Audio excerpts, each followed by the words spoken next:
We have a fittingly important and gracious speaker. For some, he's an audio god. For some, he's the audio devil. For others, he's a prophet. But Mohammed has come to the mountains. It's a great pleasure and an honor to introduce Harry Pearson. Thank you, guys.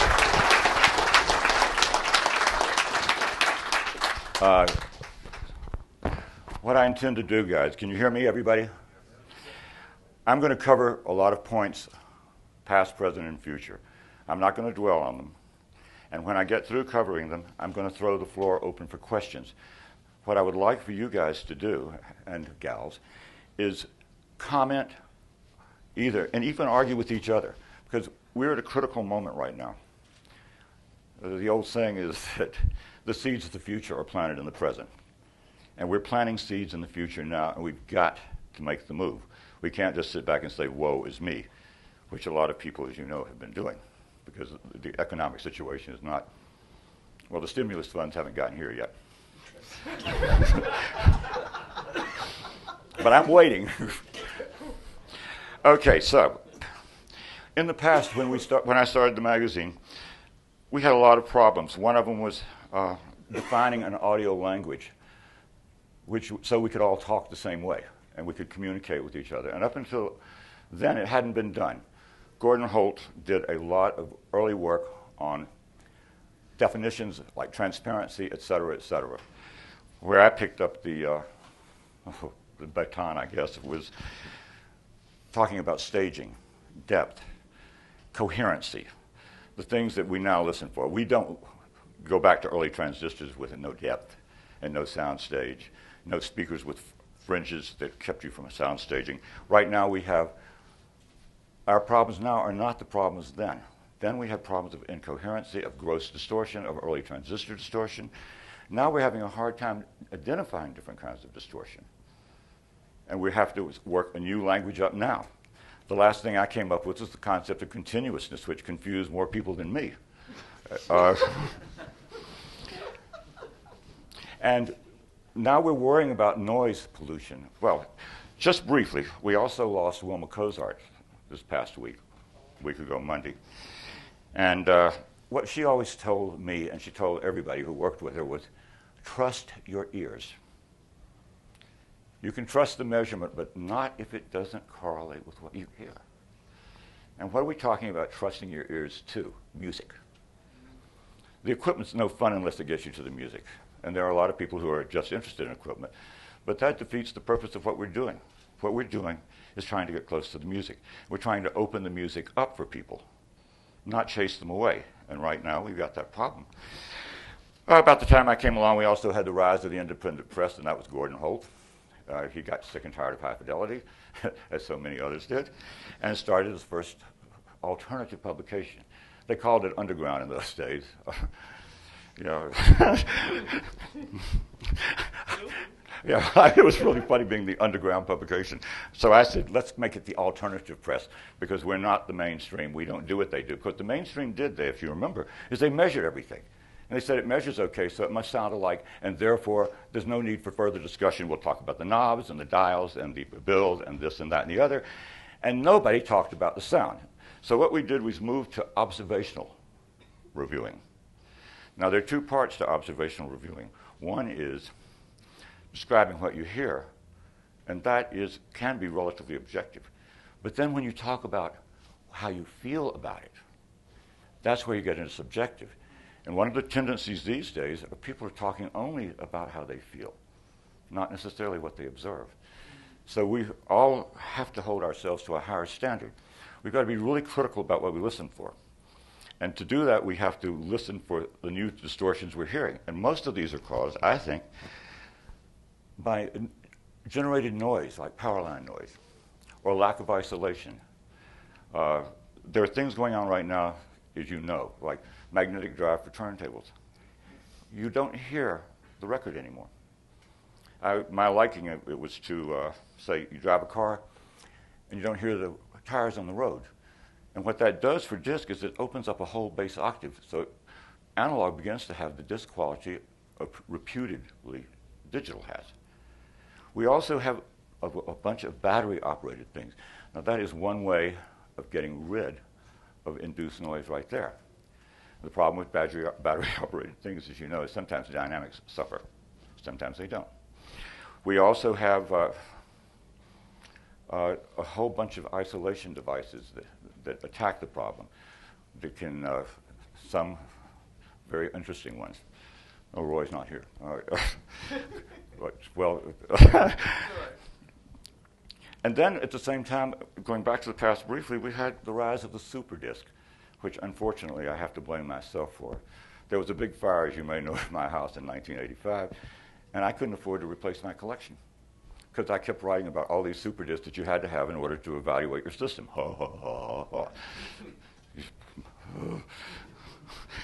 And I never knew that it would do that. I didn't know that LPs were going to become a commodity.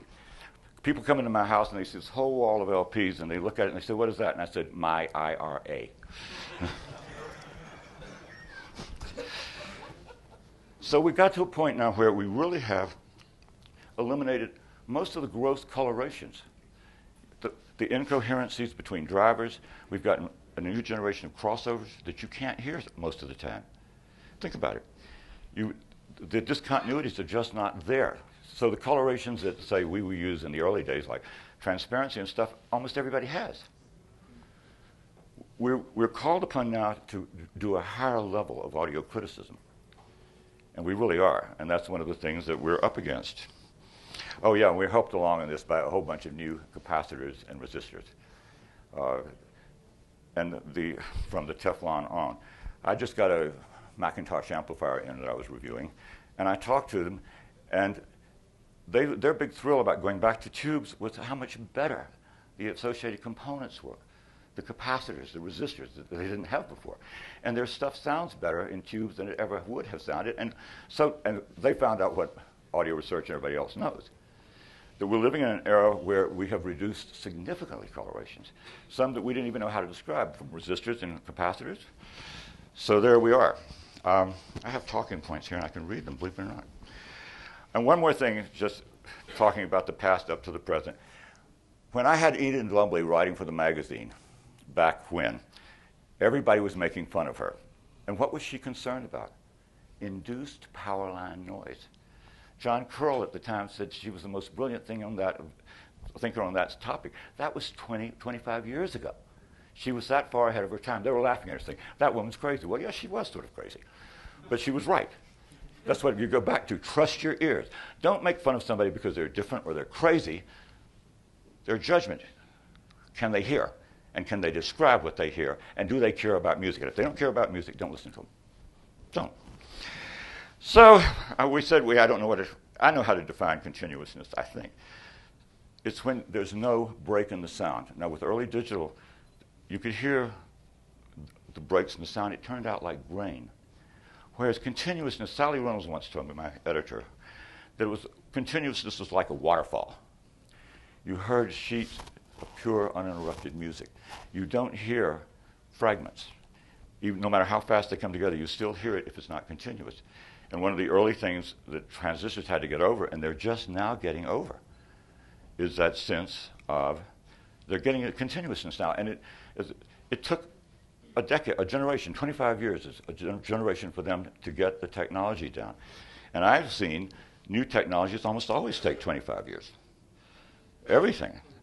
I mean, the things that we're hearing now and playing with now, like, and one or two I'm going to talk about in a second, it takes a long time to develop, and you have to have patience. Continuousness, we're getting, even if I don't know how to describe it to you. So, and part of what we're getting, some of this is coming because we're getting high definition digital at long last, and in a number of forms. I happen to think the DSD system is wonderful if you have a good playback system. But the fact of the matter is that Sony put out crap playback systems, and you had to go to people like Ed Meitner and others, DCS, to get the quality of continuousness in the playback system. So you could really hear what DSD could do. And of course, because of that, people also underrated the other key we have to the future, which is expanding the listening envelope. Now, we call that multi-channel. But don't make fun of multi-channel because it's just now the latest disc out on the market show the engineers are learning how to work it, and they're learning how to make it effectively. I just heard John Adams' Transmigration of Souls, 9/11, and it's done in all the channels by Tart. And you hear the people walking around and things they're saying, and you hear the sirens, and you hear the music, and it is emotionally overwhelming, and you wouldn't get that. We have an ability now to reproduce an acoustic space and do it naturally. The first SACDs were concentrating on having good sound because they said, oh, we got DSD, we can have highs. But they weren't worried about the experience of multi-channel. And multi-channel is there to enhance realism by giving you a continuous envelope of sound. And this is one of the things we have to look for the future for. And there we have to talk about the computer generation. There are a whole bunch of young, ardent audiophiles, a couple sitting here, who see the future, and it's coming through things like this, and through computers.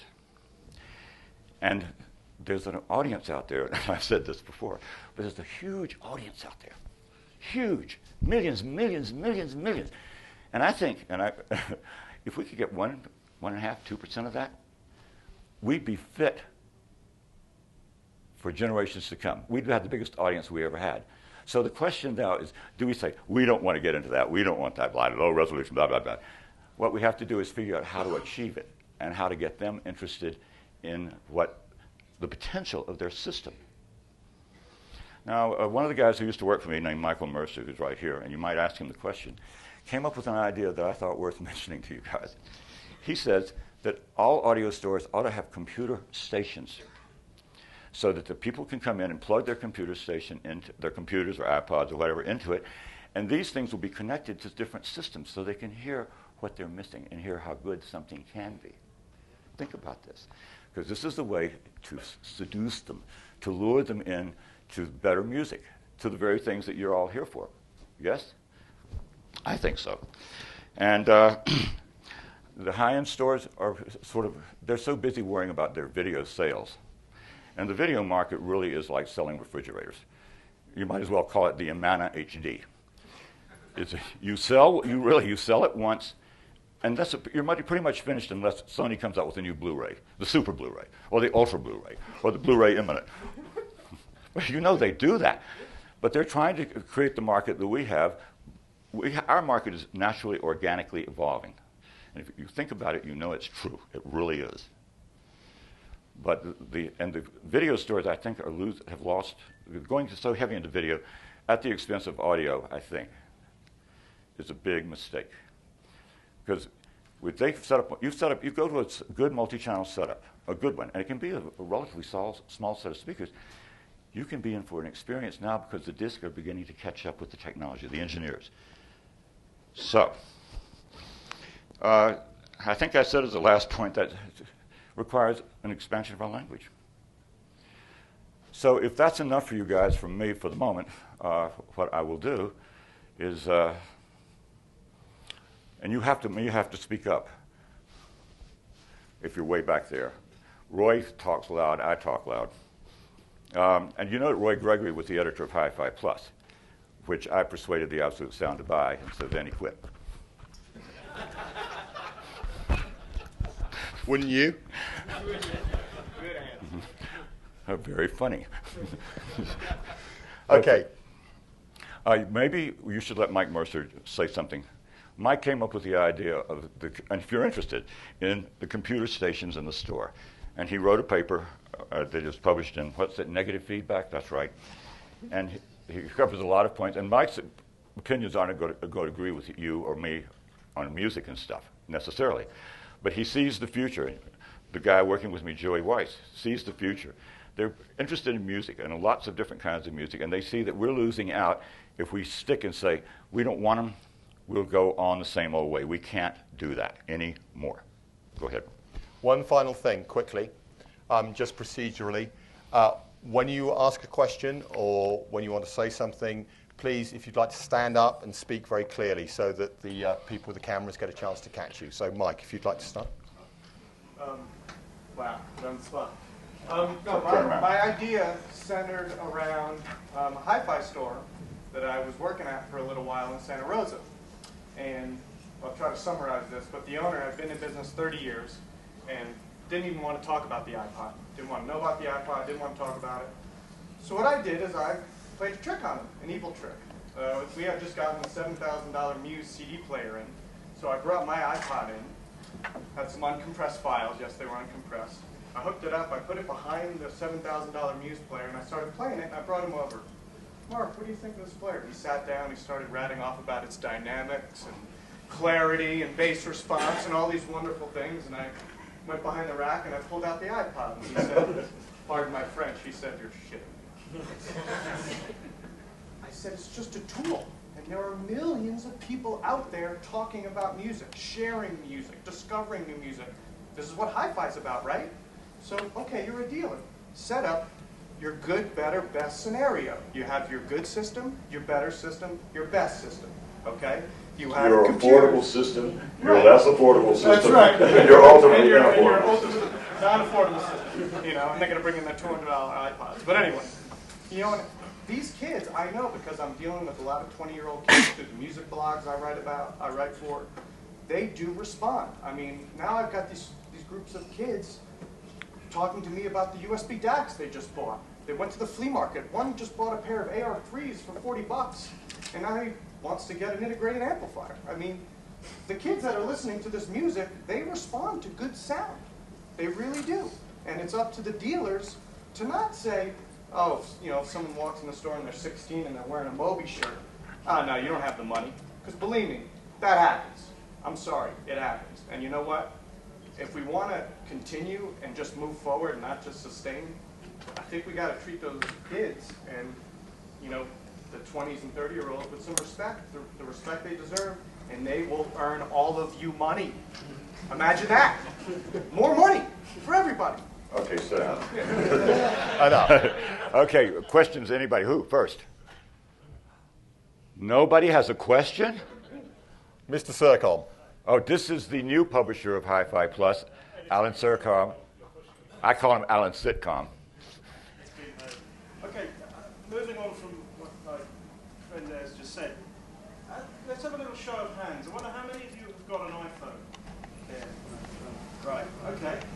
Now, of those of you who have got an iPhone, when the last time you went to a dealer, and I don't want to turn this into a dealer bashing scenario, but when the last time you went to a dealer, did they turn around and say, oh yeah, plug that into a dock? Or did they just ignore it? How many have actually played their iPhone through a dock? Okay. One. Well done. Two. I have a question. Are you limiting it to iPhones, not iPod Touches? Well, no. I mean, it could be an iPod. Because I went to that same dealer, Yeah. Santa Rosa, and he was absolutely happy to play my iPod through his system. Yeah. In fact, I brought in a laptop and played it through an MP5 that he Yeah, had. now he is. That's the point. Yeah. Yeah. Now he owns an iPod. My only suggestion about the iPhone is that you might walk into the dealers, pick up the phone and go, oh, Jack, you know. But remember that we're talking about the iPod as one delivery system. We have an infinite number of delivery systems. We've seen some here. If you go around, there are stationary players that have no moving parts. They can download stuff at 196 and 24 real bits. The developments are right here at this show all over the place if you go look. Go ahead. I'm sorry to interrupt you. No, that was all right. I don't want this to sound like a dealer bashing because it isn't. But I think we need to, as an industry, we need to kind of wake up to the fact that people walk in with a phone that might carry all their music or a significant portion of their music, and we'd never put the two and two together to say, hey, listen to this. Take that phone, plug it in a dock, and they go, wow, I didn't believe you could do that. It's just one of the things I think we're kind of missing out. Anyway, that's it. I'll sit down. Yep. I have something to ask everybody. Most of you people in here aren't dealers. Most of you people are audiophiles. Have you ever walked into a store and the way you were sold to was you were talked down to? You haven't been to Lyric, have you? And want to know the truth? You know, you started talking about it. You started talking about it with young people, but it's not just young people. It's all audio dealers. I owned an audio store for a bit, and the guy that Did you do it too? No. And the guy that I was partners with, you know, he would literally get people to hear something that didn't exist, and that's when he knew he could sell them whatever he wanted. And I think that audio dealers need to start giving people, credit for intelligence, credit for ears, and saying, well, would you like this, or would you like this? Give them some respect. Well, how do we think about a dealer education program? One of the things that Mike suggested is one step in that direction. Do we have a seminar next year here to educate dealers? And what psychiatrist is going to put it together? Well, Freud is dead. For how much? Question, come on, somebody. Well, I just am wondering, to your point, I think there's another issue here, and that's the medium. Let's face it, MP3 is the most popular medium in the audience that you're talking about, and it's by far the crummiest. But hold on, because MP3, as a term, to be honest, if you're talking about, sites like the Daily Swarm or Last.fm or Spotify, that are streaming, it's not MP3, it's higher res. MP3 as a format itself, you're right, is terrible, but like I said, I'm fortunate now. I live in California. I have a lot of young friends. I meet a lot of young people. And maybe 2 out of 10 that I meet are fine with an MP3. They're not. If it's their only choice, like me, I'm a music addict. If the only way I can get a certain piece of music is an MP3, I'll get it. But they always choose better. Meaning like they're always going to go 256 on iTunes Plus. They're never going to go, So I don't think that's true. That's still, how good is 256 plus? I mean, but you know what? That's a starting point. It's just low-end, medium. It's just a building block, is what I'm saying. Well, I understand that, but some of the selling stuff that goes on with these type of players and everything. Look, I can cram 10,000 songs on my iPod or whatever. Some of that's the marketing that's geared toward these people, and of course they get saturated with it. Right. Sorry, we've got a couple of people who wish to respond. So. It's not a response. I'd like, if we look to the past instead of the future, I'd like to hear, as you look back over many years, what components bring to you the greatest sense of joy and pleasure, remembrance, fondness, affection? Would you list a few and why they're so important to you in 20 years or so? Do you want me to name specific components? Well, I don't have any problem with that. The components I loved were the ones that I could live with the longest period of time. Not the longest loan, but the ones that did the most music. Early days of audio research, the 150 was I thought one of the best things ever done. The SP6, the old first Koetsus, the first moving coil cartridges that really sounded like music and not, shrill peak, et cetera, et cetera. There are obviously the records. We know about the Mercuries, but the whole record business and playing them back and improving turntables. Did I ever like a turntable? Did I? No, I don't think so. I really don't. I really do like the clear audio today, but that's because I like components that let me hear the future too. I mean, it can't be just good. It has to be state of the art in the sense that it advances the art. And the best components have advanced the art. What else did I like? I didn't expect that question. What else did I like? Did I? No. Speakers. Oh well. The IRS was the breakthrough. Well, actually, my combining the tweeter strips with the Maggies was really one of the great breakthroughs, because then I discovered soundstage, because I didn't have the diffraction effects, and it did what Mercury said they did, a soundscape. You could hear it across the room, violins here, bass there, woods in the middle, and I was thrilled because it allowed me to develop my language. It allowed me to start talking about depth, which transistors didn't have at that point. It allowed me to talk about stage width. And I kept getting these loony letters from this guy in the Orient saying, how can you hear width? It can't go beyond the microphone. I said, microphones here like this, then you go like that. You reproduce it right, you will get stage width. I never really was crazy about electrostatics because no electrostatic seemed to me, what they did was solve some of the problems of early speakers, lack of coherency, but there was no place they could go. It seemed like the only way you could make electrostatic great is to make it bigger and bigger and bigger and bigger. And then it had a sort of a skeletal sound. You know, you were listening to an X-ray of the music. And I learned something from an interview I did with Mike Kay. He said, if you listen on headphones all the time, you don't really hear music. Because to really hear music, you have to feel it. And that's why going to the concert hall is such a great thing, because you feel the pressure on your skin. Now, that is one of the great breakthrough insights for me. Because if I can't hear the waves of sound, and I don't get that feeling of that sound, then I don't think more with speakers. Gee, I was trying to stay away from today's speakers. But the IRS was classic. Even the Audio Research D600 was classic. I like some of the early Conrad Johnson stuff a great deal because they had promise, which they're realizing. You want to know more? Can I make one point? What? Not many of you, obviously, will have had the pleasure of visiting Seacliff, but those who have will know that actually listening to the big system at Seacliff is literally a visceral, physical experience in a way that makes absolute sense of what Harry's just said, and in a way that I don't think any of the systems here are even like to get close to. And the one thing that the big systems at Seacliff do is they do scale in a way that I've not heard from other systems anywhere else. So. What is Seacliff? Sorry, Seacliff is where Harry lives. I've asked myself that question for years.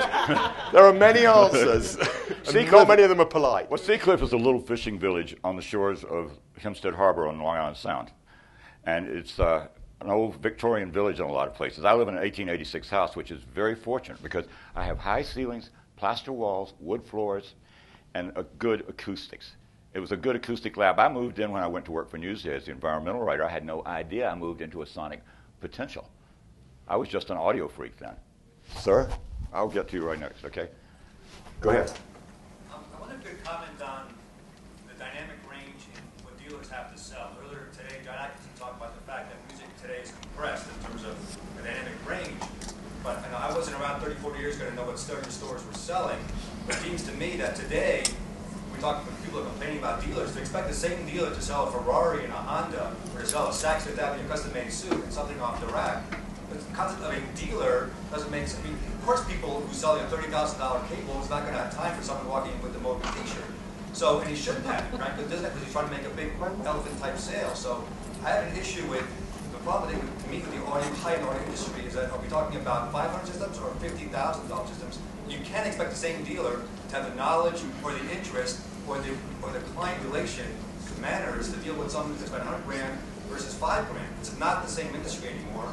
And I have a real problem with the fact that people are trying to lump together. Are you asking a question or making a statement? My question is that people are complaining about dealers, and how can you compare a Ferrari dealer with a Honda dealer? They're not the same, it's a different company. Well, this has always been a problem, and generally what happens, at least in areas, big city areas, is you have dealers who tend to specialize. But if you have an average dealer, I don't think you're going to have a dealer who does it all. But how many dealers actually have room for an $80,000 system or great big speakers? Most of them don't. So you have to sort of take it on faith. Let's say you take a speaker like Carl Marchesota's outlines. If you listen to a little one and you know who the rest of his speakers, they all have the same basic quality. They just get bigger and move more air and move more air. So if you like the sound, you can maybe assume you can move up. There are assumptions you can make as an intelligent listener. If it sounds like this at low levels, don't go any further.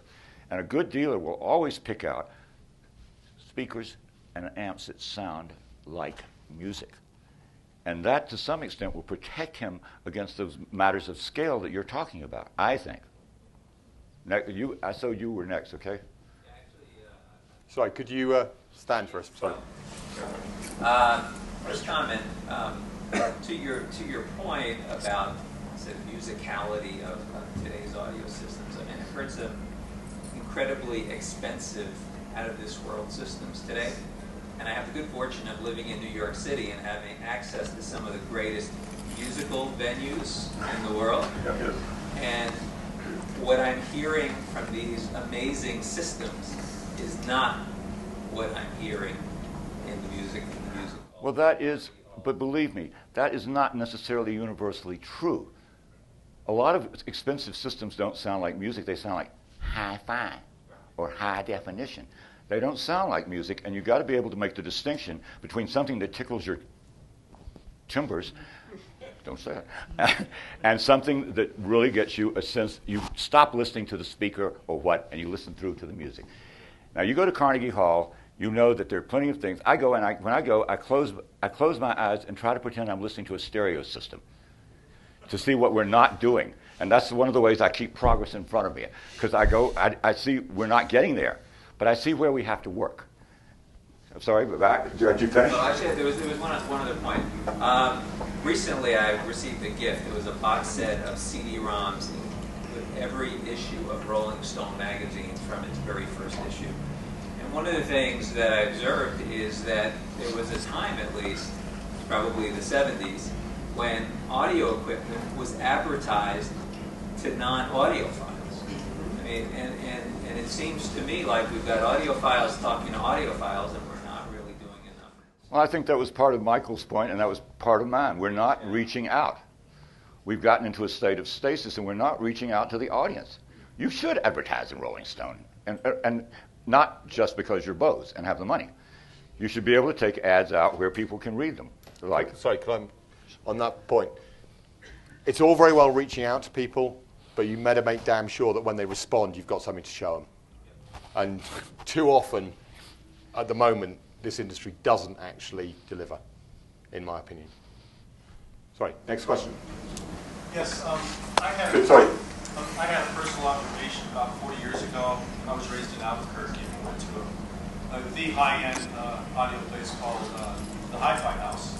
And when you went there, I realized, my friend and I, that we were going to get waited on. So we went home and we put on our Sunday best, and then we got waited on. But once we got in the door, the man had a very keen sense as to where our potential was, and guide us there and match things to, as you said, find something that was going to fit us and play the real music. I still remember hearing things we couldn't touch, the original Home and some of the early ESS and some other things back there in the early 70s. But it was an experience that really latched onto me. At that time, it was Life magazine, and you would flip through Life and you'd see the high-end grants and other things that were trying to get out to the populace. So there was that time. You want to answer it? No, I was going to let you. No, I don't want to answer it. They came here to hear you, he said everything that, we're in accord. Yeah, absolutely. No answer required. Sorry, next question. Oh, come on, somebody. Would you comment on the viability and future of high-end esoteric salons in the age of the internet? I think they're dead. I really do think they're dead. I think that what's happening is we're going to become... What? Sorry, repeat the question. He wanted to know if high-end esoteric salons would survive in the future. And I said, no, I think they're dead. I think you're seeing a process of democratization. I think you got to get that out. Democratization, yeah, of the field. And that's what you want. What's the idea of having music equipment if you don't have it for the people? You've got to have music for the people. And I don't mean to sound like Obama there. You really do. Listen, I was born in Hawaii. Okay. But I'm serious about this. I think that there may be an occasional, I think the esoteric sales will go to private individuals. I think you'll have what we used to have people working at home. One of our reviewers, Paul Cedar, used to sell just some esoteric stuff in his house. I think that's where you'll see it go, and I think you'll see the dealers appealing to a broad audience. And that doesn't mean crapping out, because the equipment's going to get better.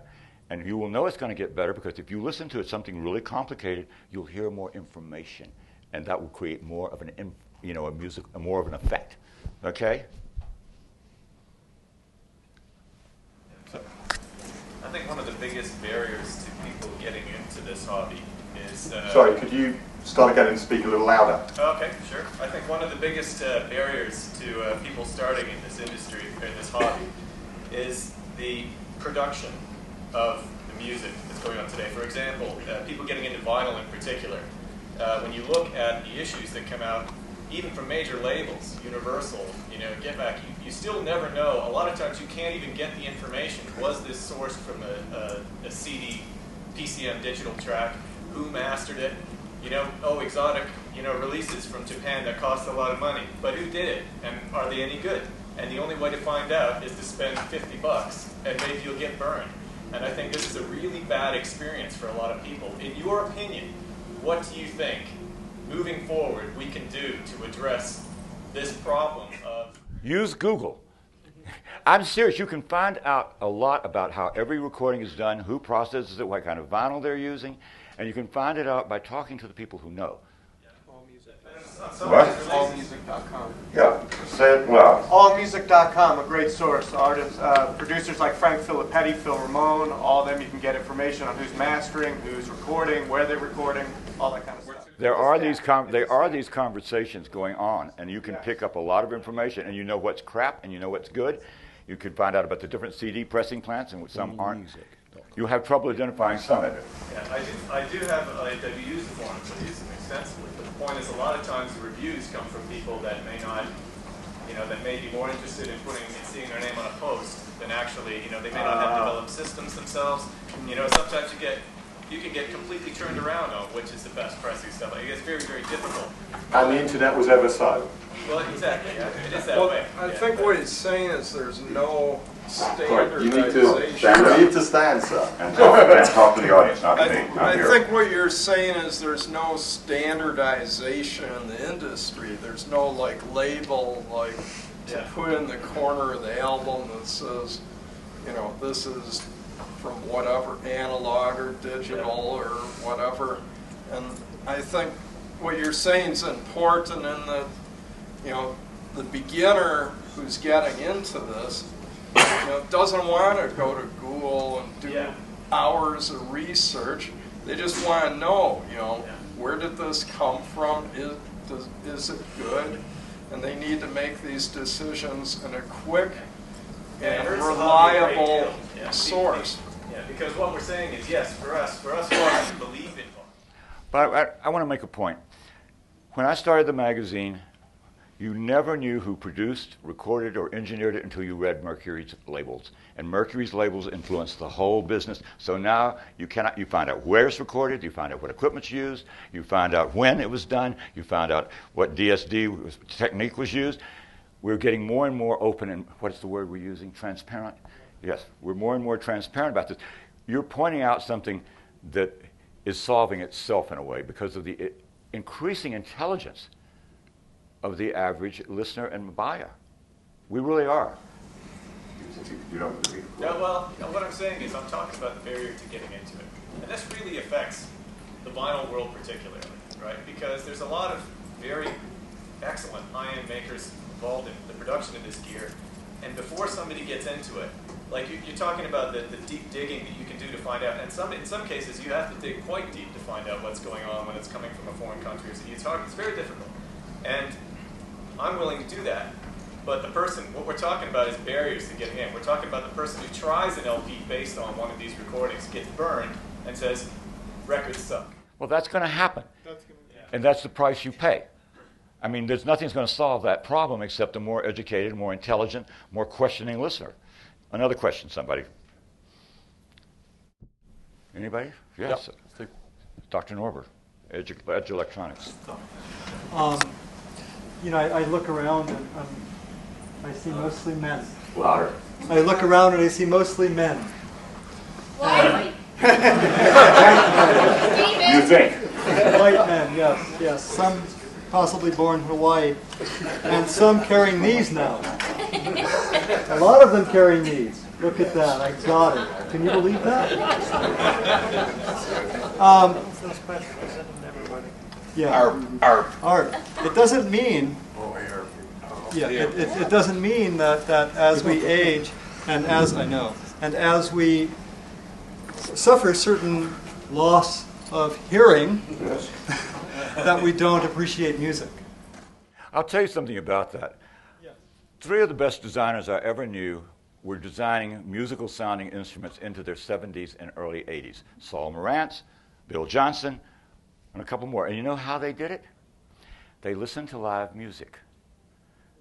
They didn't turn the system up to compensate for their hearing loss. They tried to set the system according to what they were hearing in the concert hall, and that allowed them to create a correct high end and a correct mid range, because if the high end is wrong, you will hear it in the mid range if you know what to listen for. And it amazed me that the ear can go on, but what you have to do is you have to love music, and you have to go out and you have to listen to it. So you can extend the lifespan of your ear. Of course, if you put these headphones in there like that and blast away, you're going to kill your hearing force, because the major hearing loss is between 4 and 8 kilohertz. That's where the hearing range is most sensitive. That's where women hear better than men, and that's why women say, it's distorted, turn it down. We've never made a serious attempt. I think my magazine was the first one to ever hire women, because women are 50% of our audience, and they can hear better, and they can teach us, and do we learn from them? Yes. Ask the lady. You haven't said anything. Come on, say something. Question. You have a comment? I agree with you. Stand up.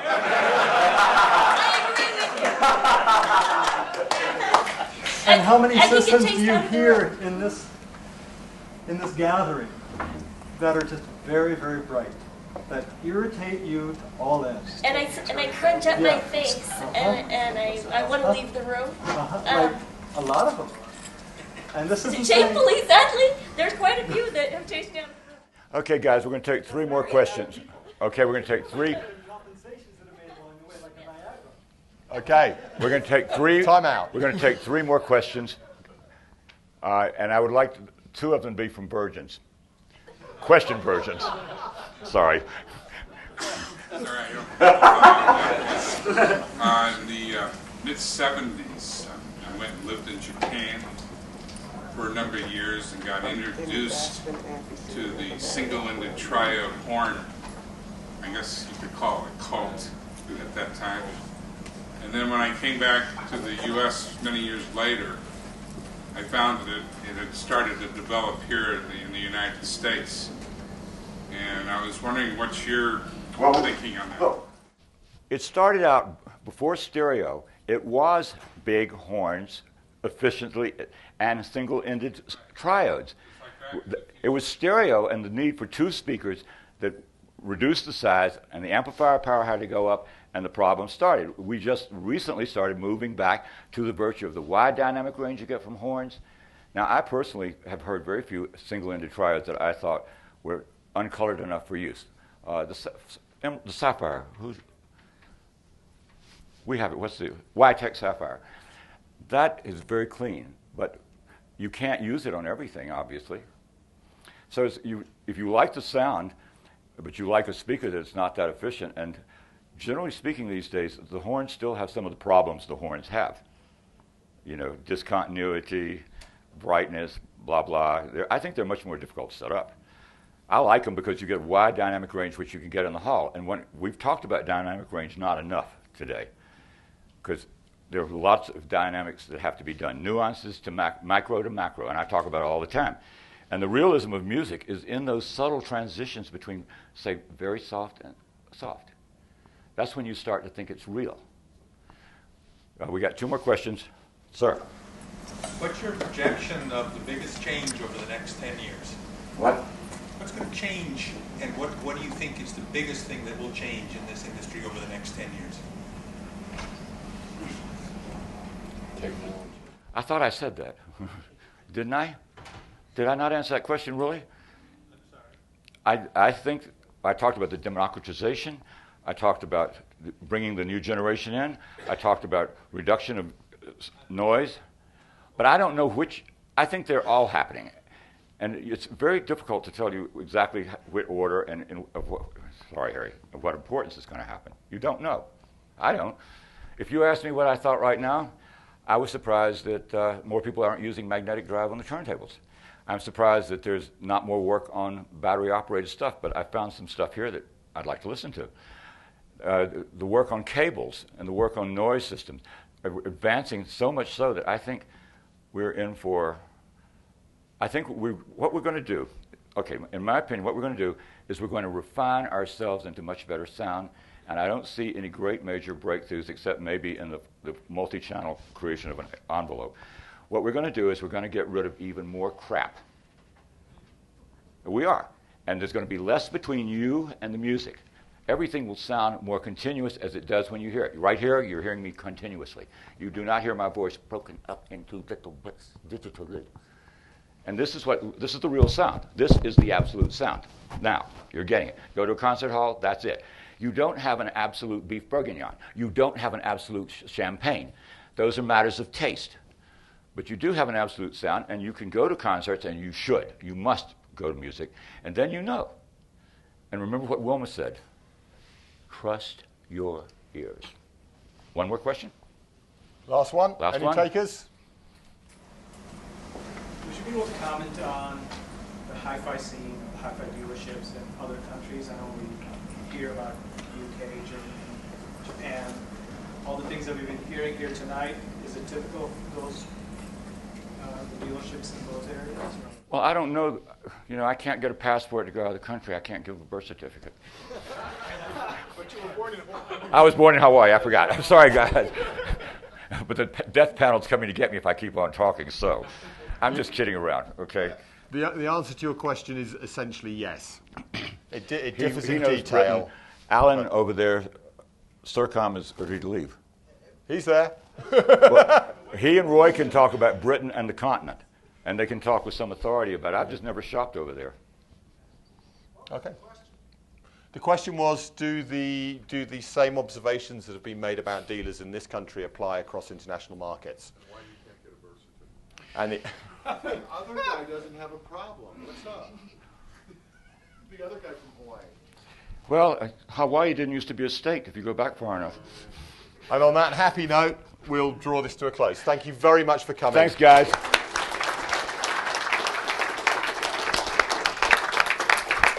Hey, you stood up. Hey, that's great.